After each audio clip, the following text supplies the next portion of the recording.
Woman of God, I need you to be very vigilant, okay? Especially during these times. Sometimes you're going to go to a ministry, you're going to find a ministry right where God is placing you to be, okay? So that you could grow up and be that mighty woman of God that He created you to be.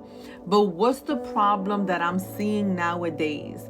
That you got so many women that will come to a ministry that is growing, that is thriving, just to be a spy, just to watch what they are doing. And that is totally wrong on so many different levels, and it's just straight up demonic. So we gotta pay attention to the women that are in our circles in these ministries that God is allowing us to enter. Why?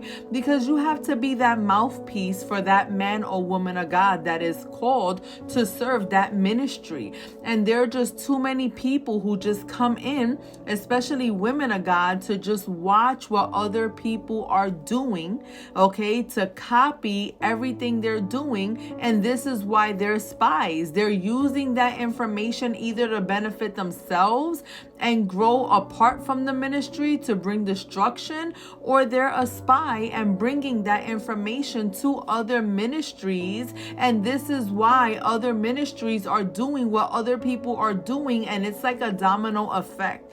And it's crazy because you don't see people that want to actually be authentic. You don't see people that actually try to thrive doing what God has called them to do. It's very difficult to be authentic in these times because everybody is out there. Not everybody, but most people that are spies and that are out there just watching what everybody else is doing is just there to be a hindrance. Is they there to be a stumbling block? They there to discourage. They there to criticize. And even though they're there to spy and gather information, while they're doing that, they like to criticize, they like to murmur, they like to gossip, they like to cause division while they're gathering intel and recruiting people in that ministry so that they could seem authentic doing the same thing they doing, because they're like, man, the flow ain't here no more. I'm going over here. We're doing this over here. Come on. They sit there recruiting, tarnishing